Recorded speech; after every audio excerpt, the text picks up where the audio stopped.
Bible एक वर्ष में। नमस्कार, आप सबका बाइबल एक वर्ष में स्वागत है। आप सब ने जो कदम उठाया है प्रभु के वचन सुनने के लिए, यह हमारे जीवन के अंधेरों को दूर करेंगे और हमें प्रभु के प्रकाश में चलाएंगे। आज हम योशुआ के ग्रंथ का अध्याय 18, 19 और आयूब का ग्रंथ का अध्याय 1 और सुक्ति ग्रंथ का 5वां अध्याय सुनेंगे। प्रभु का वचन सुनने से पहले आइए हम ईश्वर से प्रार्थना करें। हे प्रभु, हम आपका वचन सुनने वाले हैं। हमारे मन की आंखें खोलें और हमें आध्यात्मिक प्रज्ञा दें ताकि हम आपको जान सकें और आपके वचन के अनुसार अपना जीवन जिए। यह हम मांगते हैं आपसे प्रभु यीशु के नाम, आमीन। योशुआ का ग्रंथ अध्याय 18। कनान देश के 7 भागों में विभाजन। इस्राएलियों का समस्त समुदाय शीलो में एकत्र हुआ और उसने वहां दर्शन कक्ष की स्थापना की। उस समय सारा देश उसके अधीन था। अब इस्राएलियों के 7 वंश ऐसे रह गए जिन्हें दाएं भाग नहीं मिला था।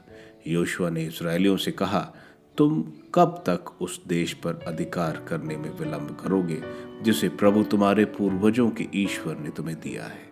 तुम प्रत्येक के वंश से 3-3 व्यक्ति चुनो, मैं उन्हें भेजूंगा। वे देश का भ्रमण करेंगे और उसका सर्वेक्षण करने के बाद निर्णय करेंगे कि किस किस को कौन कौन सा भाग मिलेगा। तब वे मेरे पास लौटेंगे। तुम देश को 7 भागों में विभाजित करोगे। दक्षिण में यूदा वंश अपने क्षेत्र में बना रहेगा और उत्तर में यूसुफ के वंश अपने क्षेत्र में। देश के 7 भागों का वर्णन लिखने के बाद उन्हें मेरे पास ले आओ और तब मैं यहाँ प्रभु तुम्हारे ईश्वर के सामने तुम्हारे लिए चिट्ठियाँ डालूंगा। लेवियों को तुम्हारे साथ कोई भाग नहीं मिलेगा, क्योंकि प्रभु का याजकीय पद है, उनका दाएं भाग है। गाद, रूबन तथा मानसे के आधे कुल को यार्दन के उस पार पूर्व में दाएं भाग मिल चुका है, जिसे प्रभु के सेवक मूसा ने उन्हें दिया था। जब वे देश का सर्वेक्षण करने निकले तो योशुआ ने उनसे कहा, तुम देश का सर्वेक्षण करने जाओ, उसका वर्णन लिखो और मेरे पास लौटो। मैं यहाँ शीलो में प्रभु के सामने तुम्हारे लिए चिट्ठी डालूंगा। वे लोग चले गए और उन्होंने देश का भ्रमण कर उसका वर्णन लिखा और उसके नगरों को 7 भागों में बांटा। जब वे शीलो के शिविर में योशुआ के पास लौट आए तो योशुआ ने शीलो में प्रभु के सामने उनके लिए चिट्ठियां डाली। इस प्रकार योशुआ ने इजरायलियों के लिए वहां के देश को विभाजन पर प्रत्येक के लिए उसका भाग निश्चित कर दिया। बेन्यामीन वंश का दाएं भाग। बेन्यामीन वंश के विभिन्न कुलों के लिए इस प्रकार चिट्ठी निकाली। उनका भाग यूदा और यूसुफ वंशियों के बीच में पड़ा। उत्तर में उनकी सीमा यार्दन से प्रारंभ होती थी। वहां से वह यरीको की उत्तरी ढलान होकर पश्चिम की ओर मुड़ती थी और पहाड़ी प्रदेश पार कर बेत आवेन के उजाड़ खंड में समाप्त होती थी। वहां से वह सीमा लूज की, जो बेतल भी कहलाता है, दक्षिणी ढलान पार कर अटारोट उदार तक उस पर्वत पर पहुंचती थी जो निचले बेत हेरोन के दक्षिण में है। फिर वह सीमा बेत हेरोन के सामने के दक्षिणी पर्वत से प्रारंभ होकर दक्षिण की ओर जाती थी और किरियत बाल अर्थात किरियत यारीम पर समाप्त होती थी। यह नगर यूदा वंशियों का था, यही उसकी पश्चिमी सीमा थी। दक्षिणी सीमा किरियत यारीम के पास से प्रारंभ होती थी। यहाँ से वह पश्चिम की ओर मुड़कर नेफ्तोआ के जल स्रोत तक जाती थी। फिर वह सीमा उस पर्वत के किनारे तक जाती थी जो बेन हिनोम की घाटी के सामने है और जो रफाइम की घाटी के उत्तरी सिरे पर स्थित है। फिर वह यबूसी पर्वतों की ढाल के दक्षिण हिनोम घाटी में उतरकर एन रोगेल तक जाती थी। वह वहां से उत्तर की ओर मुड़कर और एन शेमेश के पास से होकर अदुमीम की घाटी के सामने गलीलौत तक जाती थी और रूबन के पुत्र बोहान की शिला तक पहुंचती थी। वह उत्तर दिशा में बेत अराबा के पर्वत की ढाल से उत्तर के नीचे की ओर अराबा तक जाती थी। वहां से वह सीमा बेत होगोला के उत्तर के पर्वत की ढाल से निकलकर लावण सागर की उत्तरी खाड़ी में यार्दन के दक्षिणी सिरे पर समाप्त होती थी। यह दक्षिणी सीमा थी। यार्दन पूर्व की ओर सीमा का निर्धारण करती थी। यही बेन्यामीन वंश के विभिन्न कुलों के दाएं भाग थे तथा यही उनके चारों ओर की सीमाएं थी। बेन्यामीन कुलों के नगरों की नामावली। बेन्यामीन वंश के विभिन्न कुलों के नगर ये हैं: यरीको, बेत होगाला, एमेक कसीस, बेत अराबा, समारेस, बेतेल, अबीवीम, पारा, ओफ्रा, कफर अमोनी, ओफनी और गेबा। ये 12 नगर और इनके 7 के गांव। गिबेयोन, रामा, बेरोत, मिस्पे, कफोरा, मूसा, रेकेम, यरवेल, तराला, सेला, एलेव, यबूसियों के नगर अर्थात यरूशलेम, गिबात और किरियात या आरीम। ये 14 नगर और इसके आसपास के गांव। यही बेन्यामीन वंश के विभिन्न कुलों के दाएं भाग थे। योशुआ का ग्रंथ अध्याय 19। सिमोन वंश का दाएं भाग। सिमेओन अर्थात सिमेओन वंश के विभिन्न कुलों के लिए दूसरी चिट्ठी निकली। उनका दाएं भाग यूदा वंश से दाएं भाग में ही था। उनका दाएं भाग में यह मिला: बेरशीबा या शेबा, मोलोबदा, हसर, शुआल, बाला, एसेम, एलतोदोद, बतूल, ओरमा, सिकलाग, बत मरकतोद, हसर, सूसा, बेत लबोत और शारुएन। ये 13 नगर और इनके आसपास के गांव। फिर अहीन, रिमोन, एतेर और आशान। ये 4 नगर और इनके आसपास के गांव। बलात बेयार अर्थात दक्षिणी रामा तक के सब गांव। यही सिमोन वंश के विभिन्न कुलों का दाएं भाग। सिमोन वंश का दाएं भाग यूदा वंश के भाग से लिया गया। चूंकि यूदा वंश का भाग उनके लिए अधिक बड़ा था, इसलिए सिमोन वंश को उनके दाएं भाग का एक हिस्सा मिला। जबूलून वंश का दाएं भाग। जबूलून वंश के विभिन्न कुलों के लिए तीसरी चिट्ठी निकली। उनके दाएं भाग की सीमा सरीद तक थी। वह सीमा पश्चिम की ओर मराला तक और दबाशेत को छूती हुई योकाम के पूर्व के नाले तक जाती थी। वह सारीद से विपरीत दिशा में पूर्व की ओर अर्थात सूर्योदय की ओर किस लौत ताबोर की सीमा तक जाती। फिर दाबरत की तरफ जाकर यफिया पहुंचती थी। वह वहां से पूर्व की ओर गात हेफेर और एत कासीन तक और फिर रिमोन तक पहुंचती थी। तब वह निया की ओर मुड़ जाती।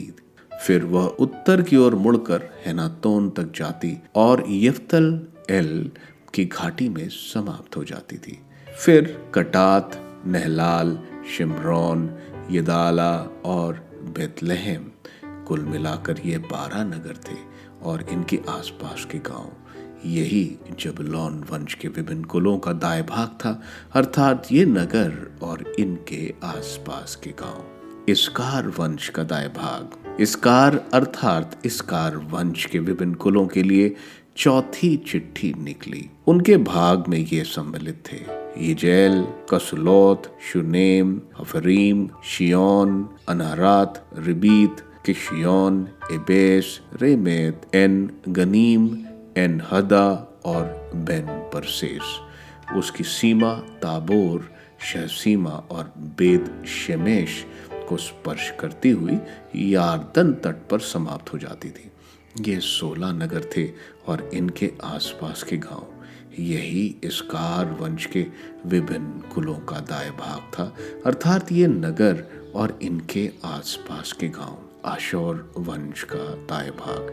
आशोर वंश के विभिन्न कुलों के लिए 5वीं चिट्ठी निकली। इनके भाव में हेलकेत, हली, बेटन, अशफ, अलम, मेलेक, अमआद और मिशआल सम्मिलित थे। पश्चिम में इसकी सीमा करमेल पर्वत और लिबनात नदी तक जाती थी। फिर यह पूर्व की ओर मुड़कर और बेत गादोन तक जाकर तथा उत्तर में जबुलून और यिफ्तह एल की घाटी को स्पर्श करती हुई बेत एमेक और नयेल की ओर जाकर उत्तर दिशा की ओर बढ़ती हुई उत्तर में कबूल तक पहुंचती थी। इसमें एब्रोन, राहोब, हमोन, काना और महासिदोन सम्मिलित थे। फिर यह सीमा रामा की ओर मुड़कर किलाबंद धीरूस नगर तक जाती थी और होसा की ओर मुड़कर अकजीब के क्षेत्र में समुद्र तट पर समाप्त हो जाती थी। इसमें ऊमा, अफेक और रहोब सम्मिलित थे। कुल मिलाकर ये 22 नगर थे और इनके आसपास के गांव। यही अशूर वंश के विभिन्न कुलों का दाया भाग था, अर्थात ये नगर और इनके आसपास के गांव। नफ्ताली वंश का दाया भाग। नफ्ताली वंश के विभिन्न कुलों के लिए छठी चिट्ठी निकली। उनकी सीमा हेलेफ से सनाइम के बेतुल वृक्ष में से अदामी नेकेब और यबुएल होकर लकूम तक जाकर यार्दन पर समाप्त हो जाती थी। फिर वह पश्चिम की ओर मुड़कर अजोर ताबोर से होती हुई वहां से हुकोम पहुंचती थी। वह दक्षिण में जबुलून और पश्चिम में आशौर और पूर्व में यार्दन के किनारे पर यहूदा को स्पर्श करती थी।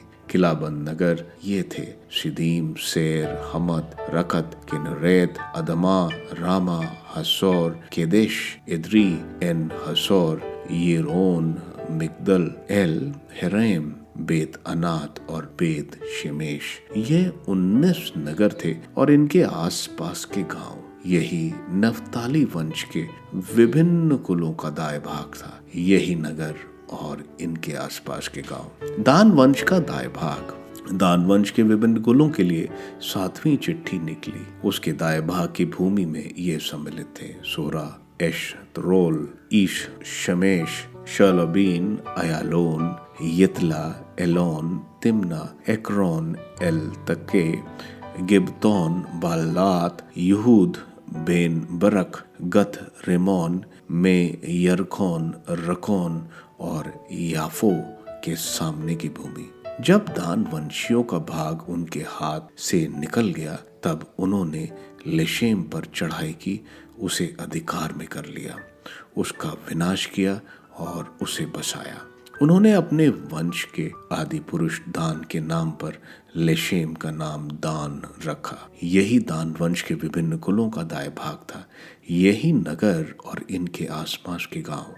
देश के विभिन्न भागों की दाया भाग के रूप में बांट लेने के बाद इजरायलियों ने नून के पुत्र योशुआ को भी अपने बीच दाया भाग दिया। उन्होंने प्रभु की आज्ञा के अनुसार उसे वह नगर दिया जिसे वह चाहता था, अर्थात एफ्रेम के पहाड़ी प्रांत का तिम्नात सेरा। उसने उस नगर का पुनः निर्माण करवाया और वहां बस गया। ये वे दाया भाग हैं जिन्हें याजक एलआजर, नून के पुत्र योशुआ और इजरायली वंशजों के कुलों के मुखिया लोगों ने शिलो में दर्शन कक्ष के द्वार पर प्रभु के सामने चिट्ठी डालकर बांटा। इस प्रकार देश का विभाजन समाप्त हुआ। अय्यूब का ग्रंथ अध्याय 1। धर्मात्मा अय्यूब की परीक्षा। उस देश में अय्यूब नामक मनुष्य रहता था। वह निर्दोष और निष्कपट था, ईश्वर पर श्रद्धा रखता और बुराई से दूर रहता था। उसके 7 पुत्र और 3 पुत्रियां थीं। उसके पास 7,000 भेड़ें, 3,000 ऊंट, 500 जोड़ी बैल, 500 गधियां और बहुत से नौकर चाकर थे। वह समस्त पूर्वी देशों के लोगों में सबसे बड़ा था। उसके पुत्र बारी बारी से अपने यहाँ भोज का प्रबंध किया करते और अपनी तीनों बहनों को भी अपने साथ खाने पीने के लिए निमंत्रित किया करते थे। जब भोजों का एक चक्र समाप्त हो जाता था तो अय्यूब उनको बुलाकर उनकी शुद्धि करवाता और वह स्वयं बड़े सवेरे उठकर प्रत्येक के लिए होम चढ़ाता था, क्योंकि अय्यूब यह सोचता था संभव है मेरे लड़कों ने कोई पाप किया हो और मन ही मन ईश्वर की निंदा की हो। इसलिए अय्यूब हर बार ऐसा किया करता था। एक दिन ऐसा हुआ कि स्वर्गदूत प्रभु के सामने उपस्थित हुए और शैतान भी उनमें सम्मिलित हो गया। प्रभु ने शैतान से कहा, तुम कहां से आए हो? शैतान ने प्रभु को उत्तर दिया, मैंने पृथ्वी का पूरा चक्कर लगाया। इस पर प्रभु ने कहा, क्या तुमने मेरे सेवक अय्यूब पर ध्यान दिया है? पृथ्वी भर में उसके समान कोई नहीं। वह निर्दोष और निष्कपट है। वह ईश्वर पर श्रद्धा रखता और बुराई से दूर रहता है। शैतान ने प्रभु से कहा, क्या अय्यूब यूं ही ईश्वर पर श्रद्धा रखता है? क्या आपने उसके परिवार और उसकी पूरी जायदाद के चारों ओर मानो घेरा लगाकर उसे सुरक्षित नहीं रखा? आपने उसके सब कार्यों को आशीर्वाद दिया। उसके झुंड देश भर में फैले हुए हैं। आप हाथ बढ़ाकर उसकी संपत्ति छीन ले तो वह निश्चय ही आपके मुंह पर आपकी निंदा करेगा। प्रभु ने शैतान से कहा, अच्छा, उसका सब कुछ तुम्हारे हाथ में है, किंतु अय्यूब पर हाथ मत लगाना। इसके बाद शैतान प्रभु के सामने से चला गया। अय्यूब के पुत्र पुत्रियां किसी दिन अपने बड़े भाई के यहाँ खा पी रहे थे कि एक संदेशवाहक ने आकर अय्यूब से कहा, बैल हल में जुते हुए थे और गधियां उनके आसपास चर रही थी। उसी समय शबई उन पर टूट पड़े और आपके सेवकों को तलवार के घाट उतारकर सब पशुओं को ले गए। केवल मैं बच गया और आपको यह समाचार सुनाने आया हूँ। वह बोल ही रहा था कि दूसरा आकर कहने लगा, ईश्वर की आग आकाश से गिर गई। उसने भेड़ों और चरवाहों को जलाकर भस्म कर दिया। केवल मैं बच गया और आपको यह समाचार सुनाने आया हूँ। वह बोल ही रहा था कि एक और अंदर आया और कहने लगा, खलदेइयों 3 दल बनाकर ऊंटों पर टूट पड़े और आपके नौकरों को तलवार के घाट उतारकर पशुओं को ले गए। केवल मैं बच गया और आपको यह समाचार सुनाने आया हूँ। वह बोल ही रहा था कि एक और आकर कहने लगा, आपके पुत्र पुत्रियां आपके बड़े भाई के यहाँ खा पी रहे थे कि एक भीषण आंधी मरुभूमि की ओर से आई और घर के चारों कोनों से इतने जोर से टकराई कि घर आपके पुत्र पुत्रियों पर गिर गया और वह मर गए। केवल मैं बच गया और आपको यह समाचार सुनाने आया हूँ। अय्यूब ने उठकर अपने वस्त्र फाड़ डाले। उसने सिर मुड़ाया और मुंह के बल भूमि पर गिरकर यह कहा, मैं नंगा ही माता के गर्भ से निकला और नंगा ही पृथ्वी के गर्भ में लौट जाऊंगा। प्रभु ने दिया था, प्रभु ने ले लिया, धन्य है प्रभु का नाम। इन सब विपत्तियों के होते हुए भी अय्यूब ने कोई पाप नहीं किया और उसने ईश्वर की निंदा नहीं की। सुक्ति ग्रंथ अध्याय 5। चेतावनी। पुत्र, मेरी प्रज्ञा पर ध्यान दो, मेरी शिक्षा कान लगाकर सुनो, जिससे तुम विवेकशील बने रहो और तुम्हारे होंठ ज्ञान की बातें बोले। व्यभिचारिणी के होंठ से मधु चूता है और उसकी वाणी तेल से भी चिकनी है, किंतु अंत में वह चिरायते जैसे कड़वी और दुहारी तलवार जैसी तेज होती है। उसके पैर मृत्यु की ओर बढ़ते हैं और उसके कदम अधोलोक की ओर। वह जीवन के मार्ग पर ध्यान नहीं रखती। उसके पद टेढ़े मेढ़े हैं और उसे इसका पता नहीं। पुत्र, मेरी बात सुनो, मेरी शिक्षा की अपेक्षा मत करो, उससे दूर रहो। उसके घर की दहली पर पैर मत रखो, कहीं ऐसा ना हो कि तुम अपनी मर्यादा खो बैठो और अपना जीवन उस निर्दय को अर्पित करो। ऐसा ना हो कि पराये लोग तुम्हारी संपत्ति से तृप्त हों, अपरिचित का घर तुम्हारा परिश्रम से लाभ उठाए, और जब तुम्हारा हांड मांस घुल गया हो तो तुम्हें जीवन के अंत में रोना पड़े। तब तुम कहोगे, मैंने अनुशासन से घृणा क्यों की? मेरे हृदय ने परामर्श का तिरस्कार क्यों किया? मैंने अपने गुरुओं की वाणी पर ध्यान क्यों नहीं दिया? मैंने शिक्षकों की बातों पर कान क्यों नहीं दिया? मैं समस्त समुदाय की सभा के सामने सर्वनाश के कगार पर पहुंच गया हूं। युवावस्था की पत्नी, अपने ही कुंड का पानी पियो, अपने ही कुएं के बहते सोत्र से। क्यों तुम्हारे जल सोत्र घर के बाहर, तुम्हारी जलधाराएं सड़क पर बहें? इन पर तुम्हारा ही अधिकार है। इनमें तुम्हारे साथ किसी पराये के समझदारी नहीं। तुम्हारे जल सोत्र को आशीर्वाद प्राप्त हो। तुम अपनी युवावस्था की पत्नी, उस सुंदर हिरणी, उस रमणीय मृगी से सुखी रहो। उसका प्रेम स्पर्श तुमको तृप्त प्रदान करता रहे, उसका प्रेम तुमको मोहित करता रहे। पुत्र, क्यों तुम व्यभिचारिणी पर मोहित होते हो? क्यों तुम पर स्त्री को गले लगाते हो? प्रभु प्रत्येक के आचरण का निरीक्षण करता और उसके सभी मार्गों की जांच करता है। दुष्ट अपने ही कुकर्मों के जाल में फंसता है, वह अपनी ही पापों के बंधनों में बंधता है। वह अनुशासन की कमी से मर जाएगा। उसकी अपनी मूर्खता उसका विनाश कर देगी। योशुआ के ग्रंथ के अध्याय 18 में हम देखते हैं, सिलो में उन्होंने प्रभु का निवास स्थान यानी टाबरनैकल लगाया। सिलोय एफ्रम के कुल की भूमि में था। वहीं पर प्रभु का निवास स्थान स्थापित हुआ। वहीं प्रभु की सभा बुलाई जाती, वहीं प्रभु की आराधना की जाती थी। अब 7 कुल बाकी थे जिनको उनको हिस्सा नहीं मिला था। जोशुआ उनको बोलता है कि तुम लोग जाकर अपनी विरासत क्यों नहीं ले लेते। जोशुआ उनको बोलते हैं कि 3 लोग हर कुल के जाओ और इलाका देखकर आओ। यूसुफ और यूदा अपनी जगह पर ही रहेंगे। उनके वापस आने पर प्रभु के सामने चिट्ठियां डाली और इलाका का बंटवारा किया। बेंजामिन का हिस्सा यूदा और एफ्रम के बीच में था। ये छोटा कुल था, इसलिए इनका भाग भी छोटा था।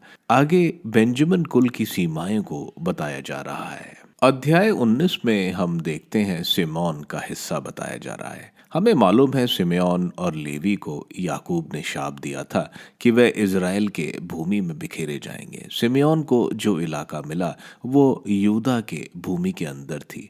कुछ समय बाद कुछ सिमेओन वासी सोलोमन के पुत्र रेहोबाम के खिलाफ ये एफ्रम के प्रदेश चले गए और उसी में बिखरे गए। आगे हम जेबुलून का हिस्सा देखते हैं। इनका इलाका 4 कुलों के बीच था, इश्कार, मानेशा, असेर और नप्ताली। यह गलीली के दक्षिण का इलाका था। आगे हम इश्कार का इलाका देखते हैं जो बहुत सुंदर इलाका है। यहाँ जज़रेल की घाटी भी है जो बहुत उपजाऊ थी। आगे हम एशेर के इलाके देखते हैं। इनको समुद्री इलाका जो गलीली के दक्षिण में था। यहाँ बहुत जैतून यानी ऑलिव होते हैं और यह जगह ऑलिव ऑयल के लिए बहुत प्रसिद्ध है। अशेर की आना नबिया जो प्रभु को जब मंदिर में समर्पण के लिए माता मरियम और संत यूसुफ लाए थे, वह प्रभु यीशु को पहचान गई थी और ईश्वर की आराधना और प्रशंसा करती है। आगे हम नप्ताली के इलाके जो कि गलीली के पहाड़ी इलाके जो गलीली के ऊपरी उत्तर का इलाका था। आगे हम डान का इलाका देखते हैं जिसको बेंजामिन के पश्चिम का इलाका मिला था। वो इलाकों में अमोरी भी रहते थे जिनको डानवासी भगा नहीं पाए और डानवासी बाद में लैश उत्तर के इलाके में जाके बस गए। सबसे आखिरी में योशुआ को तिम्नात सीरा की भूमि मिलती है। इस तरह भूमि कुलों में दे दी जाती है। आज हम अयूब यानी योब का ग्रंथ शुरू करेंगे। अयूब के ग्रंथ बाइबल पंडितों के हिसाब से बहुत पुराना है, यानी इब्राहिम के आसपास, यानी 2000 BC, क्योंकि अयूब अपने आप को पुरोहित की तरह अपने परिवार के लिए करता था। वह 140 वर्ष से ऊपर जीता है, जो दिखाता है वो उस समय का है, क्योंकि उस समय लोगों की उम्र लंबी होती थी। इस ग्रंथ को किसने लिखा है वो नहीं मालूम है, लेकिन यह अति उत्तम रचना है। इसको प्रज्ञा के ग्रंथों के साथ गिना जाता है। हम इसमें देखेंगे किस तरह आयूब समृद्धि से सब कुछ खो देता है, लेकिन आयूब फिर भी सब कुछ सहता है।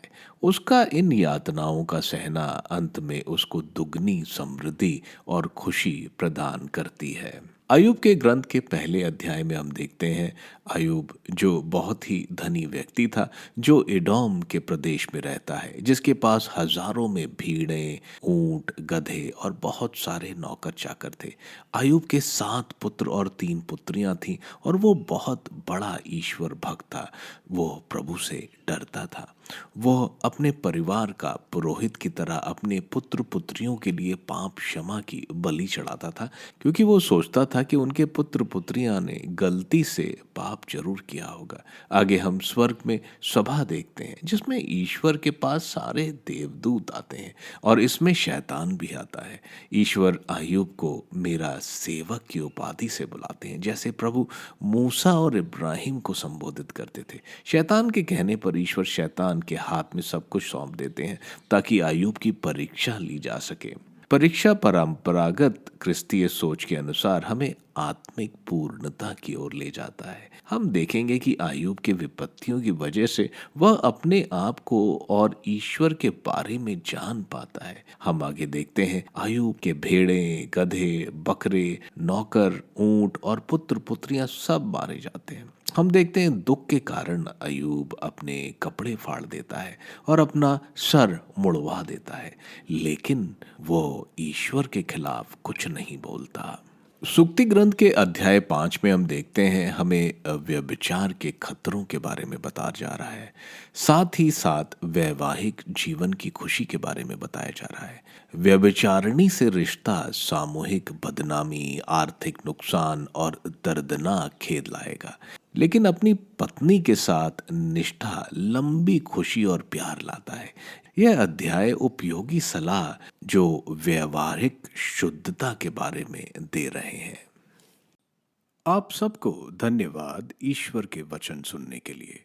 मैं आपसे विनती करता हूं कि आप बाइबल एक वर्ष में को दूसरों के साथ शेयर करें, क्योंकि प्रभु का वचन स्वयं प्रभु यीशु है। प्रभु को दूसरों को देने वालों को प्रभु की आशीष जरूर मिलेगी। मैं आप सबका बड़ी बेसब्री से कल इंतजार करूंगा। धन्यवाद।